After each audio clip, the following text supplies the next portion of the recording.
Hello guys, কেমন আছো সবাই? আশা করছি সকলে খুব ভালো আছো। আমিও খুব ভালো আছি। এখন ঘড়িতে সকাল 8:30। আর এই দেখো, আমার মিঠাই রানী রেডি হয়ে গেছে একদম স্কুলে যাওয়ার জন্য। তো ওর দাদার সাথে এখন স্কুলে যাচ্ছে। তো যাওয়ার আগে একটু হেঁচকি হচ্ছিলো বলে একটু জল খেয়ে নিল। তো এবার ও স্কুলে যাবে। মিঠাইকে তো এখনও অন্য স্কুলে ভর্তি করিনি, ওই অঙ্গনওয়াড়ি স্কুলেই যাই রোজ সকালে। যাক, স্কুলে যাওয়ার অভ্যেসটা তো হবে, তো ব্যাস সেই জন্যই ওকে স্কুলেই পাঠাই। আজকে কত দিন পর কি সুন্দর রোদ উঠেছে দেখো, মানে কিছুদিন তো ভালোই বৃষ্টি হলো, আর আজকে দেখেছো আকাশটা কি সুন্দর লাগছে, একদম মেঘমুক্ত আকাশ, আর একদম রোদ ঝলমলে হয়ে উঠেছে, খুব ভালো লাগছে। মানে কিছুদিন ধরে এত বৃষ্টি হয়েছে, মানে চারিদিক কাদা জলে পুরো পচে গেছে মনে হচ্ছে বাড়ির আশেপাশগুলো। তো আজকে খুব সুন্দর বেশ রোদ উঠেছে। এখন ঘড়িতে সন্ধে না, বিকেল 5টা বাজছে। আর এই যে আমার মিঠাই রানী ঘুম থেকে উঠে পড়েছে। দুপুরে ভাত খেয়ে একটু ঘুমিয়েছিল, এখন উঠে পড়েছে। তো এখন ওকে একটু সাজিয়ে দিয়েছি, এখন ও দাদার সাথে বেড়াতে যাচ্ছে।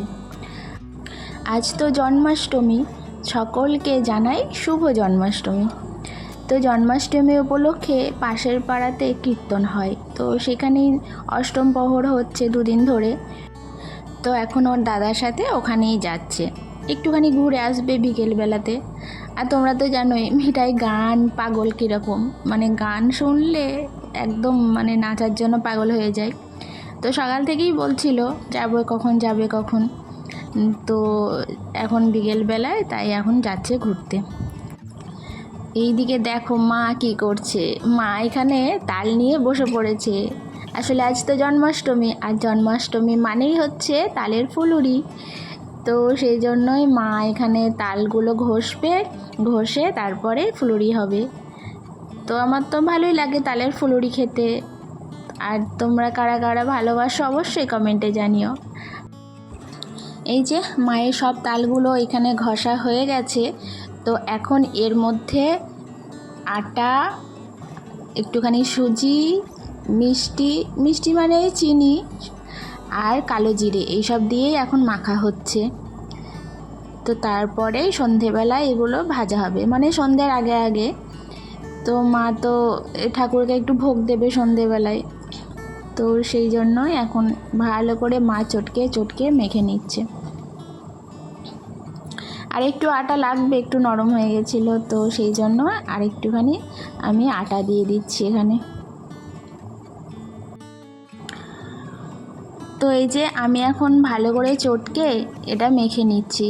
আসলে মায়ের না হাতে ব্যথা, বেশিক্ষণ মানে কোনো কিছু ভালো করে মাখতে পারে না, হাতে ব্যথা করে। তো সেই জন্যই আমি মাকে এখন মেখে দিচ্ছি। তো মাখা হয়ে গেলে তারপরে ভেজে নেব। এই যে কড়াইয়ে তেল গরম করে একটা একটা করে এই তালের ফুলুরিগুলো ভাজতে শুরু করে দিয়েছি। অনেকগুলো ভাজা হয়েও গেছে। আসলে মা নিয়ে গেছে ঠাকুরকে ভোগ দেওয়ার জন্য। আমাদের বাড়িতে তো গোপাল ঠাকুর নেই, তো জয়গুরু আছে, তো ওনাকেই ভোগ দেওয়া হবে। তো এই যে আমি এখন ভাজছি একটা একটা করে। প্রায় হয়েই এসেছে, মানে অর্ধেক হয়েই গেছে ভাজা, আর অল্প কিছুটা আছে, এগুলো ভাজলেই হয়ে যাবে। তো এই যে সবগুলোই ভাজা হয়ে গেছে, আর এই যে কড়াই যেগুলো আছে ব্যাস এগুলো ভাজলেই হয়ে যাবে। তারপরেই গরম গরম তালের ফুলুরি খাবো। আমার তো ভালোই লাগে, কিন্তু ওই ভালো লাগে বলতেই 2-4টেই খাই, তার বেশি খেতে পারি না।